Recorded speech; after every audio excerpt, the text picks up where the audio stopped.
Bom, uma coisa que chamou a atenção, né, nas primeiras reações à condenação do Lula foi que aquele setor da esquerda que é contra o Lula, ele saiu numa artilharia, não vou dizer artilharia pesada, porque eles já não têm tanto peso assim, mas, digamos assim, ao nível deles, uma artilharia pesada contra o Lula, do qual esse intercept já é um sinal.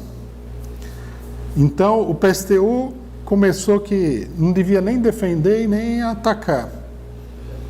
Aí saiu num ataque, depois que o Lula foi condenado, saiu num ataque enorme, né? E outros grupos, por exemplo, o Partido Obreiro da Argentina saiu num ataque também contra o Lula extraordinário. Então, uma coisa que a gente deveria pensar, por que isso daí?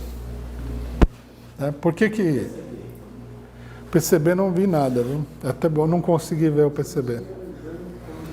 O PCB é um partido, como é um partido muito velho, né? Ele é mais malandro. Macaco velho, não tem o ditado, macaco velho não põe a mão em cumbuca?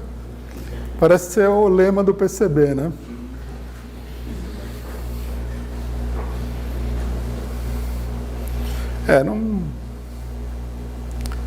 Tem matéria aqui, é hora de chutar o tabuleiro, por Mauro Iazzi.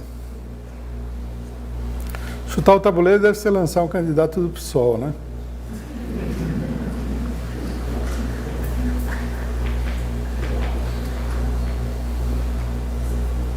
Exatamente.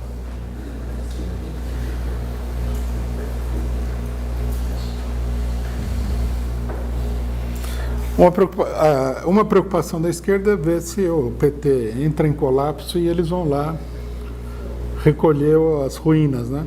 Quer dizer, uma espécie assim, depois que se deu a luta lá, os urubus vão no campo de combate lá comer os caídos, né? Não é uma política muito socialista essa. Mas o que chamou a atenção foi que eles intensificaram o ataque justamente no momento que o Lula está sendo condenado. E por quê? Essa é uma pergunta que é necessário a gente responder para entender o desenvolvimento. Porque ela tem as respostas que essa pergunta tem, elas são indicativas da situação política. O primeiro problema é o seguinte: eles aumentaram o tom contra o Lula, contra o PT, porque eles sentiram que a condenação do Lula é meio que um dobre de finados para todo mundo que apoiou o golpe. Da esquerda, pelo menos. Eles sentiram a pressão, né, o crescimento da revolta e da mobilização em favor do Lula e contra os golpistas. Então a reação imediata deles, como eles são treinados para isso, foi sair na ofensiva para se defender. Isso aí ficou claro no Congresso da Andes, que aconteceu agora esses dias, né? A Andes já numa época foi dominada pelo próprio PSTU. Aí no Congresso apresentaram-se 3 posições, porque o Congresso não podia deixar de discutir a questão da condenação do Lula. Apresentaram-se 3 posições. A posição do PSTU, que é que não tinha que defender o Lula, nada. Ou seja, de fato é uma posição contra, né, o Lula, a favor da condenação. A posição de um setor do PSOL, que era defender o direito do Lula a ser candidato, mas nós não temos nada a competir, esse negócio todo. E uma terceira chapa, da qual nós, PCO, fazíamos parte, que se colocou abertamente contra a prisão, contra a condenação, blá, blá, blá, blá. E aí abriu-se uma polêmica no Congresso. E os setores do PSTU, ou próximo deles, os outros grupos têm uma posição próxima, saíram num ataque histérico contra o Lula e o PT, que é uma conduta meio estranha, uma vez que a pessoa está sendo condenada, né? A pessoa está sendo condenada e você fala, bom, tudo bem, eu não apoio mais, né? Você não sai num ataque contra ele porque fica muito evidente a sua aliança com a direita na condenação do Lula. E terminou que isso daí, embora tivesse colocado na defensiva o setor de centro do Congresso, digamos assim, esse do direito do Lula a ser candidato, eles forçaram até esse setor a fazer colocações contra o PT, contra o Lula, etc. e tal. Terminou que eles ficaram num isolamento completo. No final na votação principal, eles tiveram um punhadinho de votos, menos do que a chapa que nós estávamos organizando, desenvolvendo, que é uma chapa com vários setores, né? E o setor majoritário. O problema é o seguinte, esses setores, eles embarcaram num cálculo político equivocado. Né? O cálculo político de todos eles era o seguinte: a direita vai atacar o PT, vai derrotar o PT, vai colocar o PT numa crise, o PT vai se esfacelar completamente, e aí nós entramos, né, e assumimos aquilo que restar do massacre que a direita vai fazer contra o PT. É uma política já, tudo bem, é bem uma política de estilo bem oportunista, mas é uma política que não leva em consideração a realidade. É um cálculo para ganhar alguma coisa que não vai acontecer. Aí o que aconteceu? O que eles não conseguiram compreender. O problema do PT não é só um problema do PT. O problema que o PT está enfrentando nesse momento é um problema de toda a população brasileira. E isso, logicamente, levou a que uma ampla camada da população se agrupasse em torno do PT, que é um partido que tem uma capacidade de liderança muito grande, porque é um partido muito grande. E à medida que os ataques vão se intensificando, a reação vai aumentando e ela ocorre, né, girando em torno do PT. Não haveria como ser diferente, né? A não ser que a gente contrariasse as leis mais elementares do movimento das coisas, né? Quer dizer, o PT é atacado, o povo vê nesse ataque um ataque contra si mesmo e aí eles se agrupam com um grupo desse tamanho, não vai acontecer. Não é natural, né, esse tipo de movimento. As pessoas, em geral, as massas, começam percorrendo caminhos mais conhecidos e vão evoluindo em torno dessa movimentação que elas vão fazendo. E é isso que está acontecendo. Nem precisaria de grande perspicácia teórica para entender isso daí, porque a experiência do passado já mostrou isso. Quando Getúlio Vargas foi derrubado, né, muita gente pode ter achado naquela época, eu acho que chegou a pensar mesmo, que o nacionalismo iria se desfazer. Mas o que aconteceu foi que o nacionalismo se fortaleceu. Alguns consideram que o nacionalismo se fortaleceu naquele momento por causa da Carta Testamento, que empolgou a população e tal. Não, bobagem. A Carta Testamento cumpriu um papel. É um panfleto, digamos assim, que estimulava a população. Mas a reação é que, no momento que o Getúlio se suicidou, a população extravasou aquilo que ela estava sentindo, oprimida pela ofensiva enorme da direita, né? O nacionalismo vai entrar numa crise definitiva quando ele capitula, sem luta, diante do golpe militar de 64. Né? Isso aí vai levar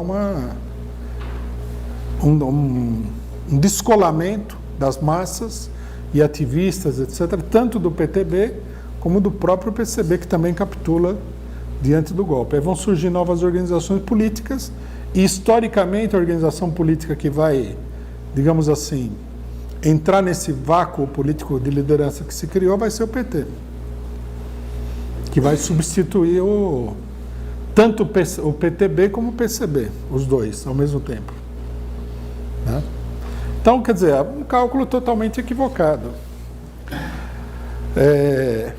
A análise que esses grupos fazem de que o PSTU colocou claramente numa matéria o seguinte: isso aqui é uma briga de branco. Né? O Lula é burguês, o outro lado é burguês, todo mundo é burguês, papapá. Bom, isso daí, desde o começo, nós temos criticado como sendo uma visão infantilizada, né, da política. Não existe isso daí de briga de burgueses no qual a classe operária não tem interesse. Porque se fosse assim, a classe operária, na maior parte do tempo, tem que se abster da política, dos conflitos políticos.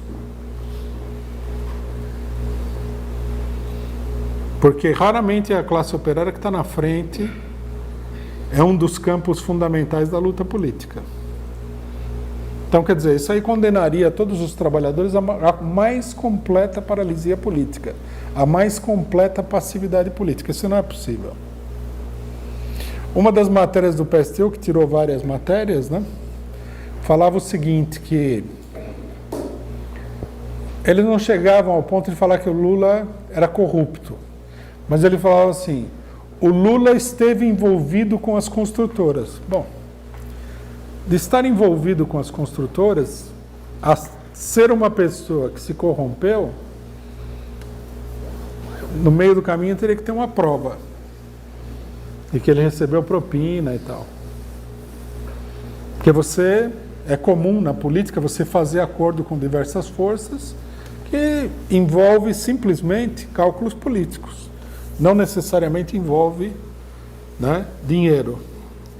O próprio PSTU deve saber disso daí, porque ele é useiro e vezeiro de fazer acordo com a Força Sindical, que é uma das organizações mais corruptas do país, e ou ele está reconhecendo que ele está recebendo dinheiro, ou então ele está falando uma coisa que eles mesmos não acreditam que seja verdade, que é o acordo político. A burguesia decide condenar sem provas um líder popular, e aí o chamado que é feito à esquerda é de condenar sem provas esse líder, porque ele entrou numa política de conciliação de classes com a burguesia. Né? Eu vi, inclusive, uma matéria do Partido Obreiro da Argentina falava assim, Lula é condenado por aqueles com que ele fez acordo, que ele beneficiou, alguma coisa assim.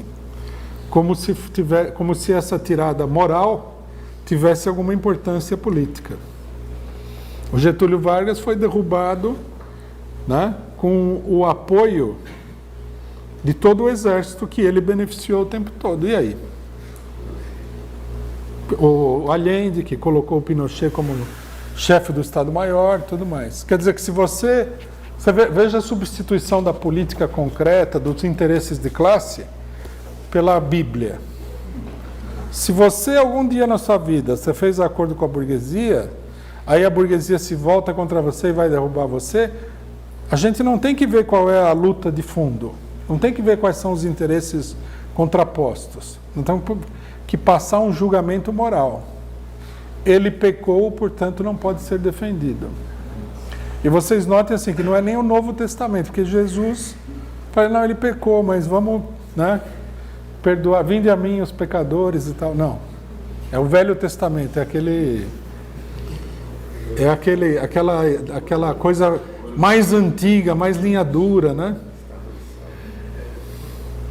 Não pode pecar.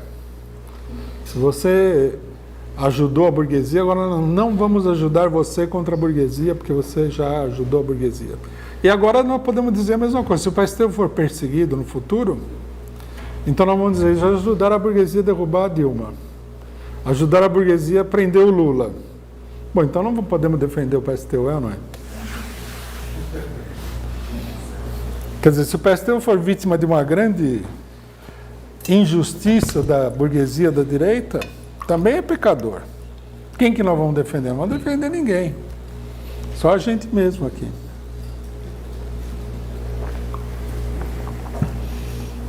Bom, da parte do humor, tem um grupo que falou o seguinte, que o Lula tem que ser defendido, mas ao mesmo tempo, a gente tem que formar um tribunal popular para o povo julgar o Lula.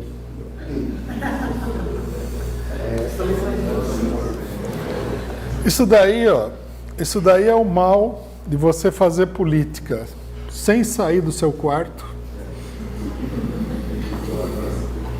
E também, eventualmente, do abuso de substâncias que alteram a percepção, né?